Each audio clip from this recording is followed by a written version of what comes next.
भाइयों और बहनों, आपके सामने अगला जो प्रत्यय हमारा स्त्री प्रत्यय, इसको लेकर के फिर से उपस्थित हैं।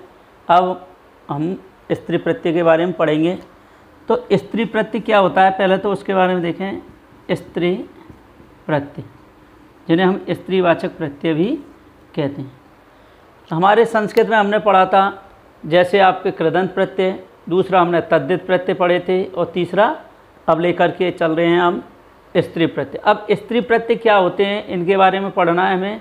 फिर हमारे जो प्रत्यय अब तक पढ़े हैं एक बार उसको हम देखेंगे। तो स्त्री जो प्रत्यय होते हैं वो आपके पुल्लिंग शब्दों के पीछे जुड़ करके उनको स्त्रीलिंग में परिवर्तित करते हैं, उन्हें स्त्री प्रत्यय कहते हैं। तो इस तरीके से इसकी परिभाषा बन जाती है कि वे प्रत्यय शब्द जो पुल्लिंग शब्दों के पीछे जुड़कर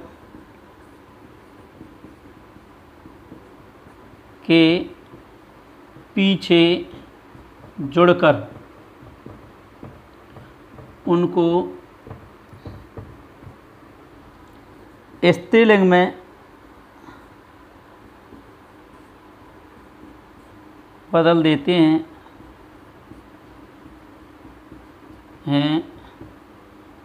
तो उन्हें स्त्री प्रत्यय कहते हैं।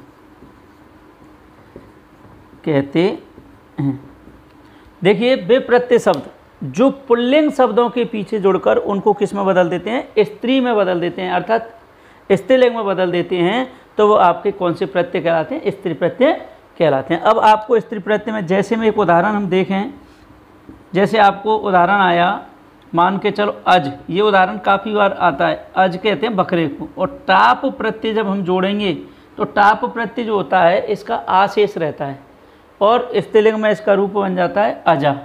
क्या बन जाता है, अजा। अब अजा किसका पर्यायवाची हो गया, बकरी का। तो ये हो गया आपका पुल्लिंग शब्द, और टाप हो गया एक आपका प्रत्यय। दोनों के मिलने से एक जो शब्द बना वो आपका अजा बना, और ये शब्द क्या हो गया, एक स्त्रीलिंग हो गया। तो इसी परिभाषा के आधार पर हम कह सकते हैं कि वे प्रत्यय शब्द जो पुल्लिंग शब्दों के पीछे जुड़कर, वे प्रत्यय शब्द, प्रत्ययरा शब्द जो पुल्लिंग शब्दों के पीछे जुड़कर उनको स्त्रीलिंग में बदल देते हैं, परिवर्तित कर देते हैं, वे स्त्री प्रत्यय कहलाते हैं। अब स्त्री प्रत्यय में हम एक एक करके इसको पढ़ेंगे। तो पहला जो प्रत्यय हम ले रहे हैं वो है आपका टाप प्रत्यय। परीक्षा की दृष्टि से महत्वपूर्ण है टाप प्रत्यय, इसलिए इसको देखें। तो देखो, टाप प्रत्यय क्या कहता है आपका,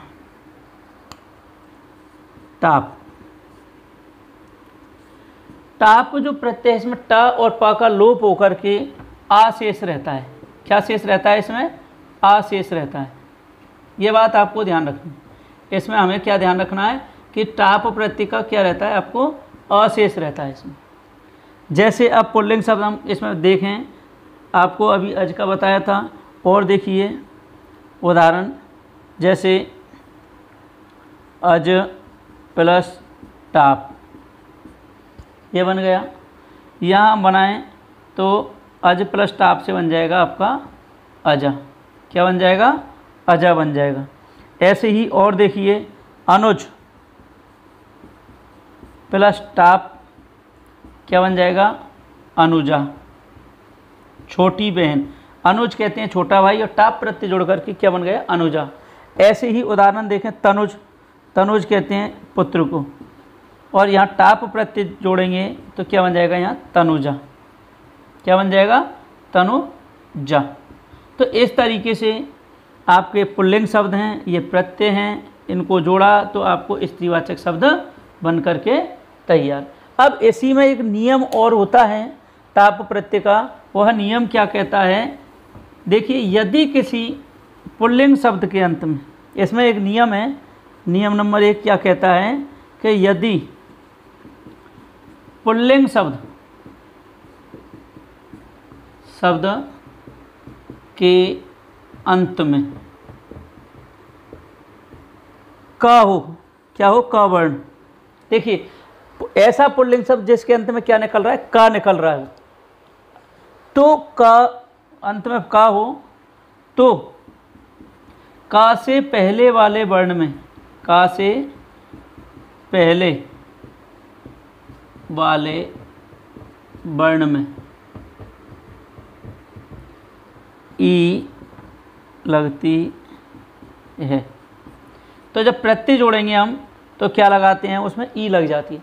तो ऐसे पुल्लिंग शब्द जिनके अंत में क्या लगा हो, का लगा हो, तो जब प्रत्यय जोड़ेंगे हम, टाप प्रत्यय जब जोड़ेंगे तो उसमें आपको क्या करना है, का से जो पहले वाला जो वर्ण होगा उसमें ई लगेगी आपकी। क्या लगेगी, ई। जैसे उदाहरण के माध्यम से देखें तो जैसे बालक है, पुल्लिंग शब्द है, इधर टाप प्रत्यय जब जोड़ेंगे हम तो देखिए मैंने क्या कहा, पुल्लिंग शब्द के अंत में का है तो का आपको दिखाई दे रहा है, टाप प्रत्यय है, तो का से पहले वाले वर्ण में क्या लगेगी, ई लग जाएगी आपकी। तो का से पहले वाला वर्ण कौन सा, ला, और इसमें जुड़ जाएगी छोटी ई और ये बन जाएगा बालिका। क्या बन जाएगा, बालिका। ऐसे ही दूसरा उदाहरण हम देखें तो गायक प्लस टाप, गायक प्लस टाप। अब यहाँ पर हम देखें तो गायक शब्द में का है, का से पहले वाले वर्ण में क्या दिख रहा है आपको, ई लग जाएगी और ये बन जाएगा गायिका। क्या बन जाएगा, गायिका। क्योंकि टाप का तो आ लग ही रहा है तो आ तो यहाँ आ ही जाएगा, लेकिन का से पहले वाले वर्ण में आपको ई और लग जाएगी। और उदाहरण देखिए आप,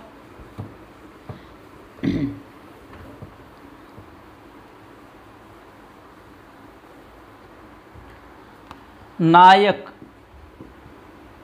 प्लस टाप, नायक प्लस टाप, का है, का से पहले क्या हो जाएगा, यह है, तो यहाँ क्या बन जाएगा, नायिका, और टाप का आ लग गया, नायिका।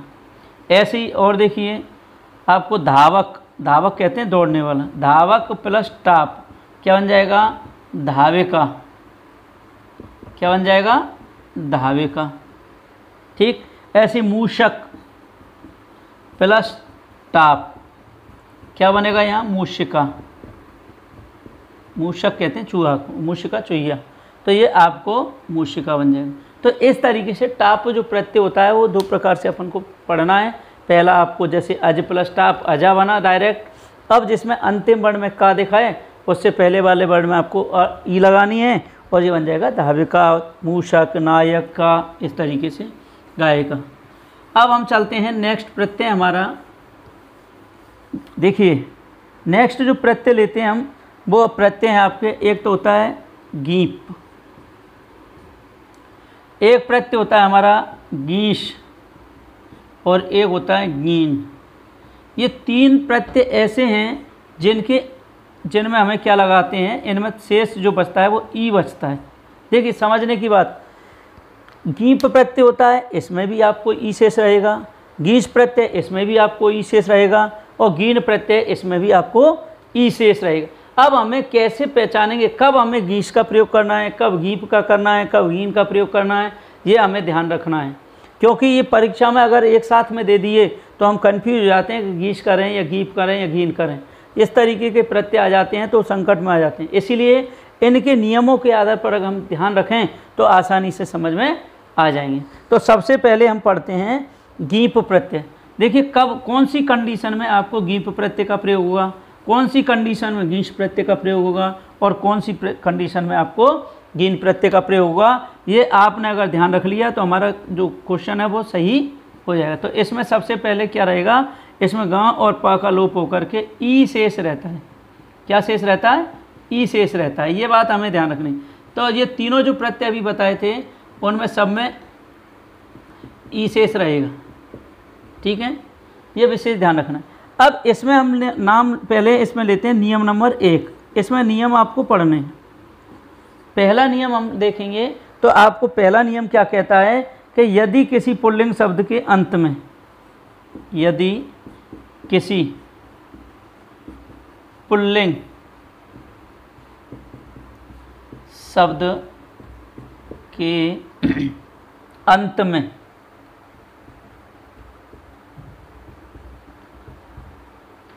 री या न, री या न हो तो वहाँ गीप प्रत्यय का प्रयोग होता है। देखिए अब अगर ऐसा पुल्लिंग शब्द जिसके अंत में आपको री दिखाई दे, ऐसा पुल्लिंग शब्द जिसके अंत में क्या दिखाई दे, री दिखाई दे, या फिर हलंत वाला ना दिखाई दे, ये विशेष ध्यान रखना, हलंत वाला ना दिखाई दे रहा है तो ही आप इस नियम को लागू करेंगे। तो ऐसा पुल्लिंग शब्द जिसके अंत में आपको ऋषि वाली री दिखाई दे या ना दिखाई दे, तो वहाँ हम कौन सा प्रत्यय लगाएंगे, गीप प्रत्यय का प्रयोग करेंगे। अब जैसे आपको आ गया नेत्री प्लस गीप। अब देखिए इसको हम बनाएंगे तो आपने देखा नेत्र और इसका सी क्या रह गया, ई रह गया, आपको क्या रह गया, सी। अब यहाँ आपको जो यण संधि आपकी आती है वो नियम लागू हो जाता है। अब यण संधि क्या कहती है कि यदि ई या ई, ऊ या ऊ, कोमा री या री के बाद, और एक री भी होती है संस्कृत में, री के बाद असमान स्वर आए तो क्रमशः य व रल हो जाता है। तो इसमें आपको क्या करना है, इस ई की वजह से, असमान स्वर होने की वजह से री किस में बदल जाएगी, आपकी रा में बदल जाएगी, और ये बन जाएगा नेत्र प्लस ई। ये बनेगा कि नहीं बनेगा, हमने री को किस में बदल दिया, यण संधि के अनुसार रा में बदल दिया। जो हमारी यण संधि है उसके अनुसार री आपकी किस में बदल गई, रा में बदल गई। अब रा में बदल गई तो आपको त और रा मिलकर के क्या बनाता है, त्र बनाता है। क्या बनाता है, त्र। तो ये मिलकर के आपको नेत्र बन गया। अब इसमें आपको ई प्रत्यय जोड़ा और ये बन जाएगा नेत्री। क्या बन जाएगा, नेत्री। ऐसी और भी उदाहरण आप देखें,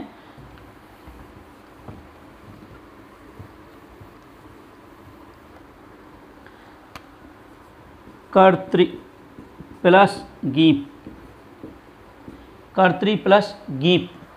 तो यहाँ पर कर्तृ है, री है, तो री का इसमें बदल जाएगा आपका यहाँ पर रा में, और ये बन जाएगा कर्तृ। इस तरीके से कैसे बन जाएगा, कर्तृ, क्योंकि यहाँ यण संधि लागू हो जाएगी। और स्पष्ट करना है तो आप इस तरीके से भी कर सकते हैं, कर्तृ प्लस री के इसमें बदल गया रा में, गीप प्रत्यय का ई बचा, दोनों को मिलाया तो क्या बन गया, त्र। अब त्र मिला तो इसमें ई मिल करके और ये बन गया आपका कर्तृ। ठीक, ऐसी और उदाहरण देखें आप,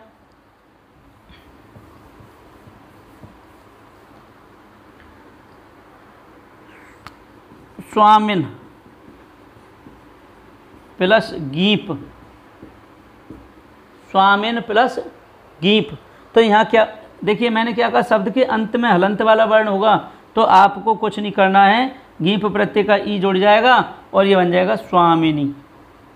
क्या बन जाएगा, स्वामिनी, बस। ठीक है, तो कहने का मतलब ये है कि हमारे अगर ऐसे शब्द जिनके अंत में आपको ऋषि वाली री दिखाई दे या हलंत वाला ना दिखाई दे, तो हाँ कौन सा प्रत्यय लगाएंगे हम, गीप प्रत्यय का प्रयोग करना है। अब हम इसी का दूसरा नियम देखते हैं। दूसरा नियम क्या कहता है कि जो आयुवाची पुल्लिंग शब्द हैं, कैसे शब्द, आयुवाची, आयुवाची पुल्लिंग शब्दों में गीप प्रत्यय का प्रयोग होता है,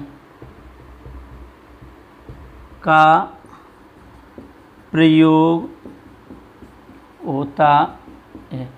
अब देखो आयुवाची ऐसे पुल्लिंग शब्द जो आयु का बोध करा रहे हैं, उनमें हमारे कौन से प्रत्यय का प्रयोग करेंगे, गीप प्रत्यय का, क्योंकि वहाँ पर क्वेश्चन आता है, जैसे आपको आ गया किशोरी या कुमारी आ गया, कुमारी शब्द में प्रत्यय है। अब आपको वहाँ पर ऑप्शन देगा, गीप भी दे देगा, गीश भी दे देगा, गीन भी देगा और टाप देगा। अब आप कंफ्यूज हो जाएंगे कि इनमें तीनों में ई बच रही है, हम कौन सा प्रत्यय करें। तो आप इस बात को ध्यान रखना कि आयुवाची, कुमार क्या है, एक आयु की बोध करा रहे हैं, कुमार अवस्था। तो ऐसे आयुवाची या अवस्था बोधक जो पुल्लिंग शब्द हैं वो क्या करते हैं, उनमें गीप प्रत्यय का प्रयोग करते हैं। और यहाँ पर बन जाएगा, जैसे आपका उदाहरण है कुमार प्लस गीप, कुमार प्लस गीप। तो यहाँ पर रा है, इसमें ई जोड़ा तो ये बन जाएगा आपका कुमारी। क्या बन जाएगा, कुमारी। ऐसे किशोर, बालावस्था, बाल विकास में पढ़ा होगा किशोर अवस्था, तो अब इसमें आप गीप प्रत्यय जोड़ेंगे तो क्या बनेगा यहाँ, किशोरी। क्या बन जाएगा, किशोरी। ठीक है, तो ये थे आयुवाची पुल्लिंग शब्द वाले नियम। अब हम चलते हैं ऐसे शब्द जिनके अंत में कर या व वर्ण दिखाई दे, ऐसे पुल्लिंग शब्द। तीसरा नियम कहता है कि यदि पुल्लिंग शब्द के अंत में कर या व वर्ण हो तो ऐसे कर लो, व हो तो उनके पीछे गीप प्रत्यय का प्रयोग होता है। गीप प्रत्यय का प्रयोग होता है। अब आपको कुछ नहीं करना है, ऐसे शब्द ध्यान रखने हैं कि जिनके अंत में क्या दिखाई दे, आपको कर दिखाई दे या व वर्ण वाला वा दिखाई दे, कर या व दिखाई दे, तो आपको उन शब्दों के पीछे, ऐसे शब्द पुल्लिंग शब्द जिनके अंत में कर या व दिखे, तो वहाँ गीप प्रत्यय लगेगा। आपका कौन सा प्रत्यय लगेगा? गीप। जैसे आपको आ गए सुख कर प्लस गीप, क्या बन जाएगा यहाँ पर? ई जोड़ करके सुख करी, सुख करी। ऐसी भोग कर, क्या बन जाएगा? भोग करी, भोग करी। ऐसी देव प्लस गीप,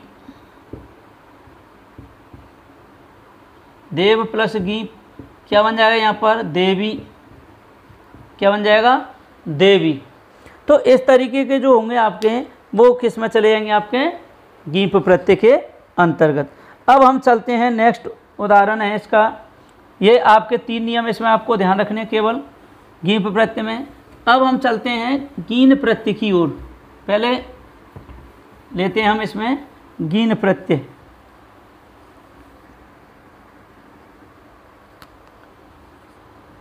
गीन प्रत्यय क्या कहता है? देखिए, गीन प्रत्यय कहता है कि ऐसे, पहले तो इसमें शेष क्या रहता है, ये बात ध्यान रखनी है कि इसमें भी क्या शेष रहता है? ई शेष रहता है। गीन प्रत्यय में क्या शेष रहता है? ई शेष रहता है।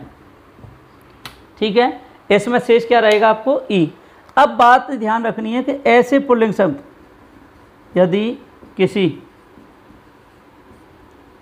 पुल्लिंग शब्द के पहले या अंतिम वर्ण में, अंतिम वर्ण में ना हो तो, अब देखिए एक बात ध्यान रखने वाली कि वहाँ तो जो आपका गीप प्रत्यय में तो हलंत वाला ना था, यहाँ ना कैसा होगा? आपको पूरा होगा, कंप्लीट ना होगा। ध्यान रखना, या तो ऐसा शब्द पुल्लिंग शब्द जिसके पहला वर्ण किससे शुरू हो रहा होगा? ना से, या अंतिम वर्ण में ना होगा, तो वहाँ पर आपको गीन प्रत्यय का प्रयोग होगा। अंतिम वर्ण में ना हो तो वहाँ गीन प्रत्यय का प्रयोग होता है। समझ में आया? आपको ज़्यादा कुछ नहीं रखना है, सीधा सा गीन ना, जिसमें ना, ऐसे शब्द जिनके पहले या अंतिम वर्ण में ना हो, तो आपको वहाँ कौन सा प्रत्यय लगेगा? गीन। जैसे देखिए नर प्लस गीन। नर में पहला वर्ण ना है, मैंने क्या कहा? पूरा ना आएगा, पूर्ण ना होगा तो आपको गीन प्रत्यय लगेगा। हलंत वाला ना होगा पीछे, तो आपको कौन सा लगेगा? गीन प्रत्यय। ये ध्यान रखना। तो यहाँ क्या बन जाएगा? नारी। ऐसी वात्स्यायन, वात्स्यायन, तो क्या बन जाएगा? यहाँ गीन प्रत्यय जोड़ेंगे तो वात्स्यायनी, वात्स्यायनी, ये बन जाए। ठीक है, वात्स्यायन। देखिए अंत में ना है, तो कहने का मतलब ये है, तो शब्द कैसा हो? शुरुआत का ना वाला हो या अंतिम ना वाला हो, तो आपको वहाँ कौन सा होता है? गीन प्रत्यय का। अब हम चलते हैं, नेक्स्ट प्रत्यय हमारा गीश प्रत्यय। कौन सा प्रत्यय? गीश। देखिए गीश प्रत्यय क्या कहता है? उसको ध्यान रखना है।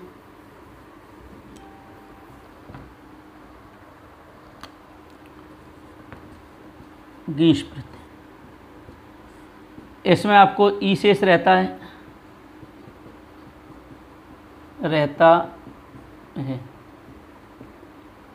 ठीक है, ये बात ध्यान रखनी है हमें। इसमें भी क्या रहता है, ई शेष। अब इसमें हमें ऐसे शब्द आएंगे पुल्लिंग शब्द जो आपके एक जातिवाचक शब्द होंगे। तो इसमें लिख सकते हैं यदि किसी जातिवाचक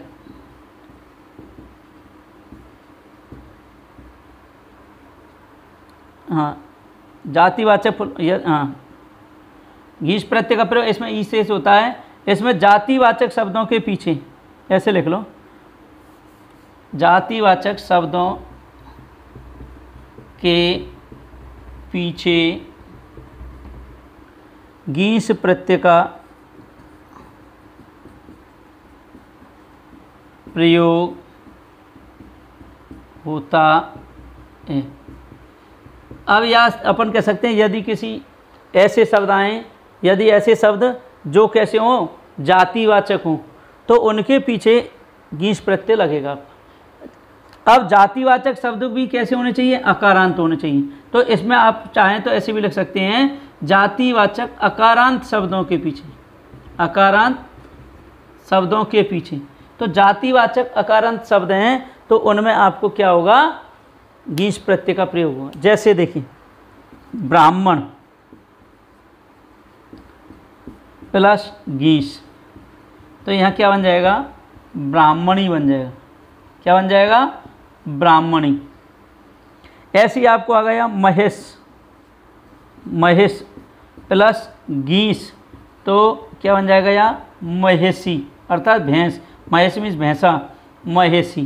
तो इस तरीके का आपको केस में होता है गीश का। तो ध्यान रखना, आपको स्त्री प्रत्यय में इतना ही आता है, इनसे आपको बाहर नहीं जाता है। इन्हीं में से आपको हर बार क्वेश्चन बनते हैं। अब हम एक बार देखें कि प्रश्न हमारे जितने भी कृदंत प्रत्यय हैं, तद्धित प्रत्यय हैं, स्त्री प्रत्यय हैं, उनमें से किस तरीके से प्रश्न हमसे पूछे जाते हैं। तो देखिए आपको जो प्रत्यय पूछेगा उसमें आ जाएगा, जैसे आ जाएगा निम्नलिखित, निम्नलिखित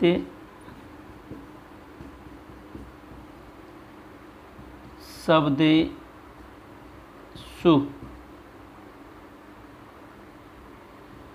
कित्वा प्रत्ययः अस्ति। निम्नलिखित शब्देषु कित्वा प्रत्ययः अस्ति, ऑप्शन में आपको दे देगा गतवान, बी ऑप्शन दे देगा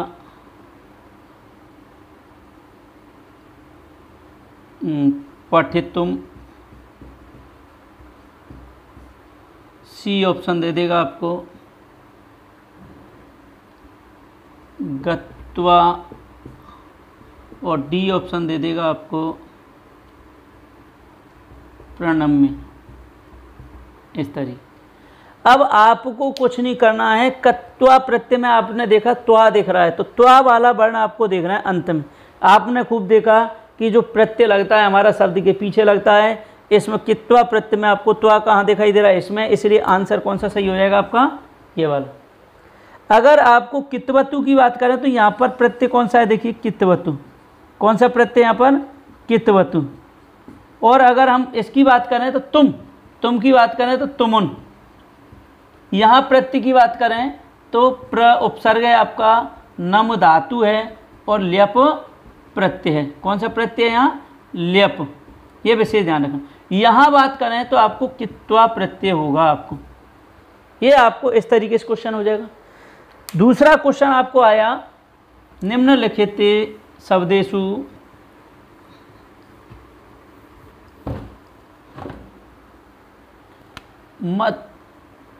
मतु प्रत्यय अस्ति, मतु प्रत्यय अस्ति। तो अब यहाँ आ गया, जैसे पहला ऑप्शन आ गया अतवान, बी ऑप्शन आ गया बी ऑप्शन मान के चलो, ये आ गया सेब मान।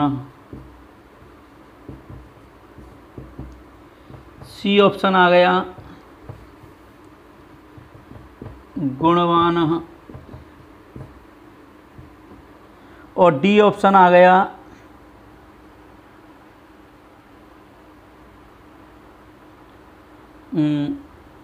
पठन। इस तरीके से अब आपसे पूछा जाए कि निम्नलिखित में से मतु प्रत्यय किस में प्रयुक्त हुआ है, किस शब्द में है, तो आप यहाँ देखें हतवान, तो आपको ये वाला और गुणवान दोनों एक जैसे दिखाई दे रहे हैं। सेबमान अलग दिखाई दे रहा है और पठन अलग दिखाई दे रहा है, लेकिन मतु प्रत्यय में आपने देखा कि मतु प्रत्यय जो था हमारा उसमें मत शेष था। पहली बात तो हमने ये पढ़ा था कि इसमें शेष क्या था, मत। पहली बात तो ये ध्यान होना चाहिए।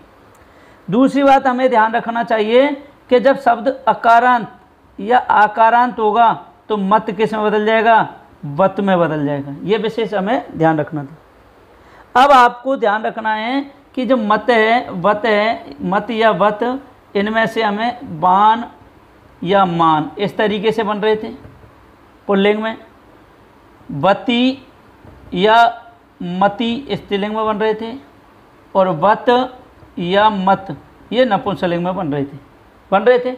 अब हमें क्या ध्यान रखना है कि अगर मान के चलो इसमें क्या रखना है कि मतु प्रत्यय रखना है, तो मैंने एक ट्रिक्स बताई थी आपको जब पढ़ाए थे, जब तद्धित प्रत्यय जब पूर्ण हुआ था तो एक बात बताई थी कि आपको वा दिखाई दे तो वा, यहाँ भी वा दिखाई, और वा से पहले वाले वर्ण में आपको क्या दिखाई दे, त दिखाई दे। क्या दिखाई दे, त। वा दिखाई दे और वा से पहले वाले वर्ण में आपको त दिखाई दे, तो वहाँ प्रत्यय होता है कितवतु। कौन सा प्रत्यय होता है, कितवतु। और वा से पहले आपको कुछ भी नहीं दिखाई दे, अर्थात ता नहीं दिखाई दे, मतलब ता नहीं हो तो वहाँ कौन सा होता है, मतु प्रत्यय। यहाँ बात करें तो गुण एक आपका शब्द है, वान की बात करें तो ये आपको मतु प्रत्यय का हो गया। लेकिन यहाँ बात करें तो हत से ता से पहले वा क्या है, वा से पहले ता, तो यहाँ धातु है हन, तो ये हम बात करें तो हन प्लस कितवतु बनेगा। क्या बन जाएगा, हन प्लस कितवतु। यहाँ बात करें हम तो सेव धातु है और सानच प्रत्यय, क्योंकि आन मान सान ये आपके देखा था, ये सानच प्रत्यय में बन रहे थे। यहाँ बात करें तो गुण प्लस मतु प्रत्यय होगा आपका। कौन सा प्रत्यय होगा, मतु प्रत्यय। और यहाँ की बात करें तो आपको प्रत्यय कौन सा निकल के आएगा, पठ प्लस सत्री प्रत्यय। कौन सा आएगा, पठ प्लस सत्री प्रत्यय। तो आपको कुछ नहीं करना है, प्रत्यय हमारे शब्दों के पीछे ऑटोमेटिकली दिखाई देते हैं, अपने आप दिखाई दे जाते हैं, थोड़ा सा अगर आपने अध्ययन किया है तो। ठीक है, तो आज इतना ही, आपके प्रत्यय पूर्ण होते हैं। अगर किसी को कोई समस्या हो तो आप मेरे से संपर्क करके